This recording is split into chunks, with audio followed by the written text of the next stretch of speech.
ಅವ್ರೇನು ಮಾಡ್ತಾರೆ ಅಂದರೆ ಹಳೆ ಸರ್ಟಿಫಿಕೇಟ್ಸ್ಗಳನ್ನು ದುಡ್ಡು ಕೊಟ್ಟು ತೊಗೊಂಡು ಆ ಕಂಪ್ನಿ 5 ವರ್ಷ ಆಗಿದೆ ನೋಡಿ ಅಂತ ತೋರಿಸ್ತಾರೆ. ಇವ್ರದ್ದು ಹಳೆ ಗಾಡಿ ನಾನು ತೊಗೊಂಡು 20 ವರ್ಷದ ಗಾಡಿ ಅಂತ ತೋರಿಸ್ತಂಗೆ.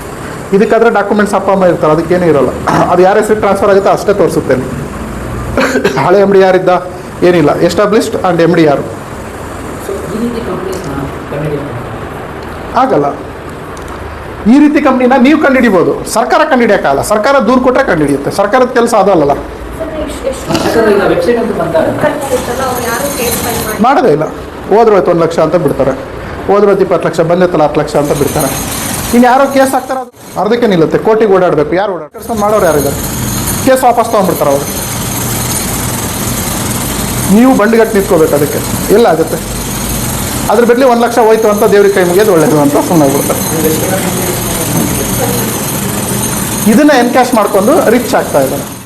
ಗೊತ್ತಾಯ್ತು ಯಾವ ರೀತಿ ಮನಿ ಸರ್ಕ್ಯುಲೇಷನ್ ನಡೆಯುತ್ತೆ, ಯಾವ ರೀತಿ ಕರಪ್ಟೆಡ್ ಕಂಪ್ನಿಗಳು ಹುಡ್ತವೆ, ಯಾವ ರೀತಿ ಮಾಡ್ತಾರೆ, ಯಾವ ರೀತಿ ಒಳಗೋಗಿ ಅವರೇ ಹೊರಗೆ ಬರ್ತಾರೆ, ಇವೆಲ್ಲ ಗೊತ್ತಿಲ್ಲಲ್ಲ. ಅದಕ್ಕೆ ಇವೆಲ್ಲ ಜೂಮ್ ಮೀಟಿಂಗಲ್ಲಿ ಹೇಳೋಕ್ಕಾಗತ್ತಾ?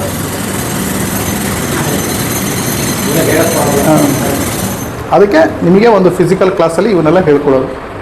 ಇವೆಲ್ಲ ಜೂಮ್ ಮೀಟಿಂಗಲ್ಲಿ ಅರ್ಥ ಆಗುತ್ತಾ ಸರ್ ಹೇಳಿದ್ರೇನೋ? ಕ್ಲಿಯರ್? ಹಾಂ, ಅದು ಫಾರಿನಲ್ಲಿ ಮಾಡೋದು ಎಷ್ಟು ಹೊತ್ತು ನಿಮಗೆ? ಒಂದು 3-4 ಲಕ್ಷ ಖರ್ಚು ಮಾಡಿದ್ರೆ ದುಬೈದಲ್ಲಿ ಕಮ್ಮಿ ಆಗುತ್ತೆ.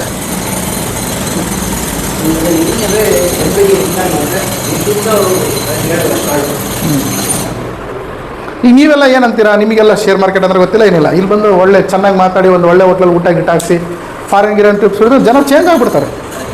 ನನಗೆ ಬೈತಾರೆ ನನ್ನ ಕ್ಲಾಸ್, ಸರ್ ಆ ಕಂಪ್ನಿ ಮಾಡಬೇಡಿ ಅಂದರೆ ನೀನು ಯಾರು ನನಗೆ ಹೇಳೋಕ್ಕೆ ಅಂತಾರೆ. ಬರಂಗಿದ್ರೆ ನೀವು ಬಂದು ಕೆಲಸ ಮಾಡಿ, ನೀವು ಮಾಡೋರಿಗೆಲ್ಲ ಡಿಮೋಟಿವೇಟ್ ಮಾಡಬೇಡಿ ಸರ್, ನೀವೊಂದು ಒಳ್ಳೆ ಸ್ಥಾನದಲ್ಲಿದ್ದೀರಾ, ನಿಮ್ಮ ಸ್ಥಾನನ ಉಳಿಸ್ಕೊಳ್ಳಿ ಅಂತಾರೆ. ಏನು ಹೇಳಬೇಕು? ಗಂಡ ಹೆಂಡ್ತಿ ಚೆನ್ನಾಗಿ ದುಡಿತಾ ಇದ್ರು, ಬಿಟ್ಟು ಈಗ ಯಾವುದೋ ಗಂಡ ಹೆಂಡ್ತಿ ನಿಮ್ಮೆಲ್ಲ ಒಳ್ಳೆ ಅಭಿಪ್ರಾಯ ಇದೆ, ಅವನ್ನೆಲ್ಲ ಹೇಳೋಕೆ ಹೋಗಬೇಡಿ. ಬೇಕಂದ್ರೆ ನೀವು ಬಂದು ಕೆಲಸ ಮಾಡಿ ಸಪೋರ್ಟ್ ಮಾಡ್ತೀವಿ, ನೀವು ಮಾಡಬೇಡಿ ಅಂತ ಹೇಳಬೇಡಿ, ನಿಮಗೆ ಅಧಿಕಾರ ಇಲ್ಲ ಅಂತ. ನಾನು ಅದು ಸ್ಕ್ರೀನ್ಶಾಟ್ ಹೊಡೆದು ಹಿಡ್ಕೊಂಡೀನಿ. 6 ತಿಂಗಳಾಗಿದ್ಮೇಲೆ ತೋರಿಸ್ತೀನಿ ನನ್ನ ಅಧಿಕಾರ ಏನು ಅಂತ. ಅವ್ರು ಎಲ್ಲಿ ಸಿಗ್ತಾರೆ ಅಂತ ಬರ್ತಾರೆ, ಅವರೆಲ್ಲೂ ಹೋಗಲ್ಲ. ಹೌದಲ್ಲ? ಇಂಥ ದಡ್ಡರಿದ್ದಾರೆ. ಮತ್ತೆ ಅವ್ರು ಹಿಂಗೆ ಮಾಡ್ತಾರೆ. ಏನು ಮಾಡಬೇಕು ಈಗ? ಅವ್ರಿಗೆ ತಲೆ ಏರ್ಬಿಟ್ಟಿದೆ, ಡಬಲ್ ಆಗಿಬಿಟ್ಟಿದೆ ದುಡ್ಡೆಲ್ಲ, ತಲೆ ಔಟ್ ಆಗಿಬಿಟ್ಟಿದೆ. ಈಗ ವರ್ಷದಿಂದ ಮಾಡಿದ್ದೀವಿ ಸರ್, ಏನು ಸಿಕ್ಕಿದೆ ಸರ್ ನನಗೆ? ಏನೂ ಸಿಕ್ಕಿಲ್ಲ ಸರ್, ಬರೀ ನೋವು. ಇಲ್ಲಿ ನೋಡಿ 3 ತಿಂಗಳಿಗೆ ನಾನು 1 ಲಕ್ಷ ಹಾಕಿದ್ದೆ, ಈಗ 3 ಲಕ್ಷ ಬಂದಿದೆ. ಈಗ ನೆಕ್ಸ್ಟ್ ನೋಡಿ ಇನ್ನೊಂದು 6 ತಿಂಗಳಲ್ಲಿ ಓಕೆ ನನ್ನ ಮನೆ ಹೆಂಗಿರುತ್ತೆ ನೋಡಿ, ನನ್ನ ಕಾರ್ ಹೆಂಗಿರುತ್ತೆ ನೋಡಿ, ನನ್ನ ಲೈಫ್ ಸ್ಟೈಲ್ ಹೆಂಗಿರುತ್ತೆ ನೋಡಿ. ನಿಮಗೆ ನಾನು ಕರಿತೀನಿ ನಮ್ಮ ಗೃಹ ಪ್ರವೇಶಕ್ಕೆ, ನನ್ನ ಕಾರ್ ತೊಗೊಂಡ ನಿಮಗೆ ಕರಿತೀನಿ, ಬಿಡಲ್ಲ, ಬನ್ನಿ ಸರ್ ನೀವು. ಆಯ್ತು, ಆಲ್ ದ ಬೆಸ್ಟ್ ಅಂತ. ಅದು ಆವಾಗ ಸರ್, ಅವಾಗ ಪರಿಸ್ಥಿತಿ ಹಂಗಿತ್ತು ಹೇಳಿದ್ದೆ. ಈಗ ಹಿಂಗಿರಲ್ಲ ಪರಿಸ್ಥಿತಿ.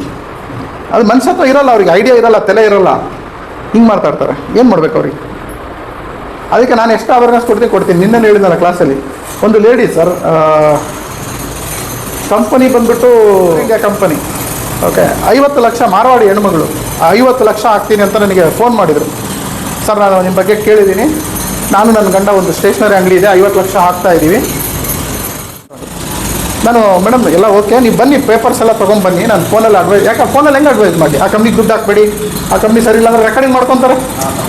ಈಗ ನನಗೆ ಯಾವುದೋ ಅಧಿಕಾರ ಇಲ್ಲ ಕಂಪ್ನಿ ಸರಿ ಇಲ್ಲ ಅಂತ ಹೇಳೋಕ್ಕೆ. ಹೌದಾ? ಪ್ರೂಫ್ ನೋಡೋಕ್ಕೆ ನಾನೇನು ಲಾಯರಾ? ನಾನೇನು ಕ್ಲರ್ಕ? ನಾನೇನು ಜಡ್ಜಾ? ಸರಿ ಇಲ್ಲ ಪೊಲೀಸ ನಾನು, ಅದು ಸರಿ ಇಲ್ಲ ಅನ್ನೋಕ್ಕೆ. ಸ್ವಲ್ಪ ನಾನು ನಾರ್ಮಲ್ ಆರ್ಡಿನರಿ ವ್ಯಕ್ತಿ. ಸೊ ಈ ಥರ ನಿಮ್ಮ ಎದುರುಗಡೆ ಕುಂತಾಗ ಹೇಳ್ಬೋದು, ಅಡ್ವೈಸ್ ಮಾಡ್ಬೋದು. ಫೋನಲ್ಲಿ ಹೇಳಿದ್ರೆ ಅದನ್ನೇ ಒಂದು ರೆಕಾರ್ಡಿಂಗ್ ಮಾಡ್ಕೊಂಡು ದಿಮಾಕ ಮಾಡ್ತಾರೆ. ಅದಕ್ಕೆ ನಾನು ಹೇಳಿದೆ, ಮೇಡಮ್ ನೀವು ಬನ್ನಿ ಬೆಂಗಳೂರಿಗೆ, ಏನು 1,000 ರೂಪಾಯಿ ಖರ್ಚು? ಇಲ್ಲ ಸರ್, ನಾನು ಭದ್ರಾವತಿನ ಶಿವಮೊಗ್ಗದಲ್ಲಿ ಇದ್ದೀನಿ, ನಮ್ಮದು ಸ್ಟೇಷನರಿ ಅಂಗಡಿ ಇದೆ, ದಿನಕ್ಕೆ 2,000 ರೂಪಾಯಿ ವ್ಯಾಪಾರ ಆಗುತ್ತೆ.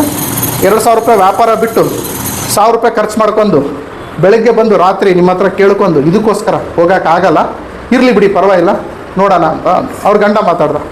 ಸರ್ ಬೇಕಾದರೆ ನೀವೇ ಬನ್ನಿ, ಒಂದು 500 ರೂಪಾಯಿ ಕೊಡ್ತೀನಿ, ನೀವು ಬಂದು ಈ ಪೇಪರ್ಸ್ ಎಲ್ಲ ಕೇಳಿ ತಿಳ್ಕೊಂಡು ಹೋಗಿ, ನಮಗಂತೂ ಬರೋಕ್ಕಾಗಲ್ಲ, ನಾನು 1,000 ಖರ್ಚು ಮಾಡಿ ಒಂದು ದಿನ ಬನ್ನಿ, ನಿಮಗೆ ಗೈಡ್ ಮಾಡ್ತೀನಿ, ನನ್ನ ಫೀಸ್ ಏನು ಬೇಡ ನನಗೆ, ಬೇಕಾದರೆ ನಾನು 2,000 ಫೀಸ್ ತೊಗೊತೀನಿ ಗೈಡ್ ಮಾಡೋಕ್ಕೆ, ನೀವು ನನಗೆ 1 ರೂಪಾಯಿನೂ ಕೊಡಬೇಡಿ, ಯೋಚನೆ ಮಾಡಿ.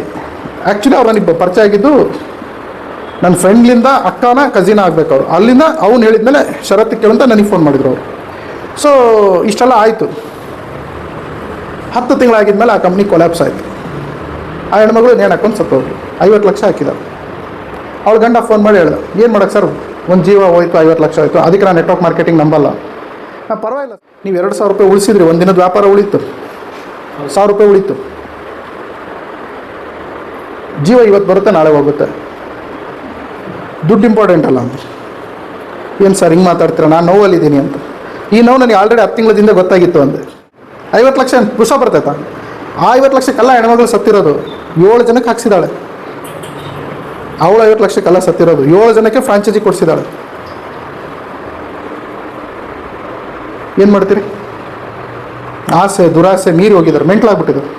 ಇಂಥ ದಡ್ರಿದ್ದಾರೆ, ಕಲಿಯೋಕೆ ರೆಡಿ ಇಲ್ಲ, ತಿಳ್ಕೊಳಕ್ಕೆ ರೆಡಿ ಇಲ್ಲ, ದುಡಿಬೇಕು ಅಂತಾರೆ. ಹೇಗೆ ಸಾಧ್ಯ? ಅದಕ್ಕೆ ಇವತ್ತು 97% ಜನ 95% ಜನ ಯಾಕೆ ಬಡವರಿದ್ದಾರೆ ಅಂದರೆ, ಇವ್ರು ಯಾರೇ ತಗೊಳ್ಳಿ ಕಲಿಯೋಕೆ ಇಂಟ್ರೆಸ್ಟ್ ಇಲ್ಲ. ಈ ಚೇರ್ ಮೇಲೆ ಕುತ್ಕೊಳಕ್ಕೆ ಆಗಲ್ಲ ಬೆಳಗ್ಗಿಂದ ರಾತ್ರಿವರೆಗೂ.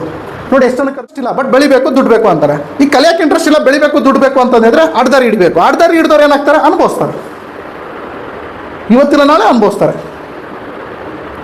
ಸೊ ಬುದ್ಧಿವಂತರು ಏನು ಮಾಡ್ತಾರೆ? ಕಲಿತಾರೆ, ಕಲಿಯೋದಕ್ಕೆ ಸಮಯ ಕೊಡ್ತಾರೆ, ಕಲಿಯೋದಕ್ಕೆ ದುಡ್ಡು ಹಾಕ್ತಾರೆ, ಬೆಳೀತಾರೆ, ಹಾರ್ಡ್ ವರ್ಕ್ ಮಾಡ್ತಾರೆ.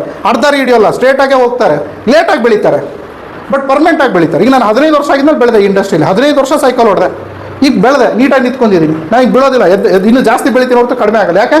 15 ವರ್ಷ ಎಫರ್ಟ್ ಹಾಕಿದ್ದೀನಲ್ಲ, 15 ವರ್ಷ ಟೈಮ್ ಕೊಟ್ಟಿದ್ದೀನಲ್ಲ.